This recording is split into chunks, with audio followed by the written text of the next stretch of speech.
जो आप पार्टी से या पद से आप अलग हो रहे हैं? नहीं, आज की बात नहीं है ये तब हुआ जबकि ये राज्यसभा की मेंबर्स की घोषणा की गई। उस वक्त मेरे दिल आग में बात आई कि भाई जो हम जिस नारे पे हम चुनाव लड़ रहे हैं उस नारे पे हमारी पार्टी बिल्कुल सीरियस नहीं है।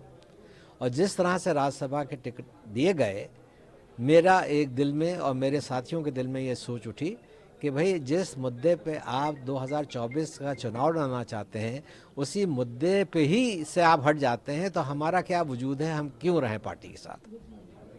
सर, इस पार्टी में क्या ऐसी कमी आ गई, क्या आपका विचार? कमी की बात नहीं है, सोच की बात है। आपकी जो सोच है अगर वो बदल जाती है, आप कह कुछ रहे हैं, आपके एक्शंस कुछ और दिखा रहे हैं, तो फिर हमें भी फैसला करना पड़ेगा कि भाई हम क्या करें। क्या आपका वहाँ अपमान हो रहा है? क्या आपकी इज्जत नहीं हो रही? नहीं, ऐसा कुछ नहीं है। मुझे इज्जत भी दी, मुझे सम्मान भी दिया, मगर मुझे अकेला सम्मान नहीं चाहिए। मैं अकेला चुनाव में नहीं उतर सकता। अगर मुझे सम्मान चाहिए तो अपनी पूरी कौम के लिए चाहिए, और मुझे अगर सम्मान चाहिए तो मुझे पूरे देश के लिए चाहिए। आज हम बात कर रहे हैं इंडिया गठबंधन की, और वो बिल्कुल गठबंधन ख़त्म सा होता चला जा रहा है। कोई आपस में सीरियस है ही नहीं उस गठबंधन को चलाने के लिए।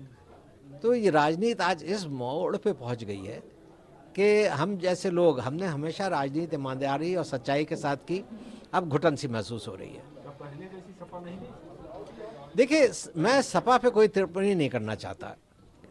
सपा पे बहुत बड़ा भरोसा पिछले उत्तर प्रदेश के चुनाव में मुसलमानों ने किया। मेरे ख्याल में जितना वोट मुसलमानों को सपा को मिला है वो ज़िंदगी में कभी नहीं मिला था।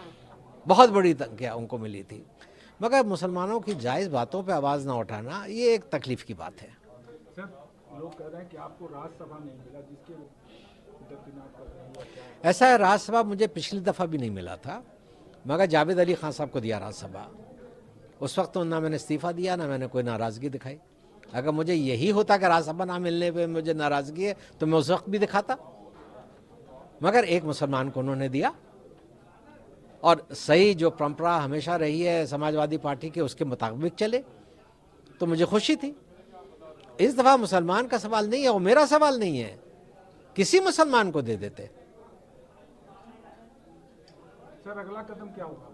अगला कदम मैंने जैसे कहा कि मेरे साथ बहुत सारे मेरे साथी हैं, मैं उनके साथ बैठूंगा और बैठ के फिर फैसला करूंगा कि मुझे आगे क्या करना है।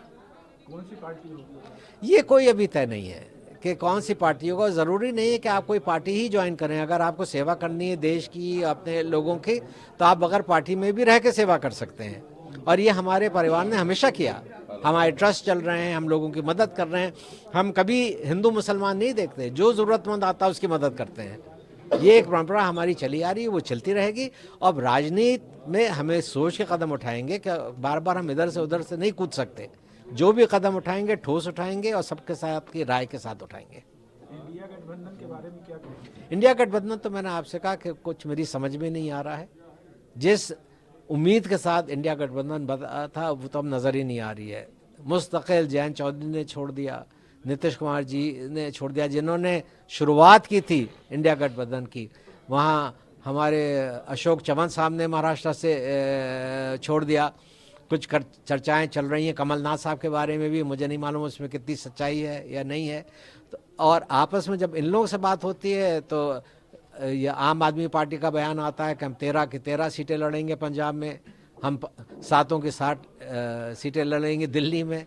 तो इंडिया गठबंधन का कहाँ कोई सीरियसनेस है। गठबंधन तो होता कि आप मिल के लड़िए, छोड़िए कुछ सीटें, आपस में जुड़िए और मिल के लड़िए, वो मुझे नहीं नज़र आ रहा। नहीं, देखिए, मुझे कोई ज़ाती दुश्मनी तो अखिलेश जी से नहीं है ना। मुझे उन्होंने, जब भी मैं उनसे मिला, उन्होंने मुझे सम्मान दिया।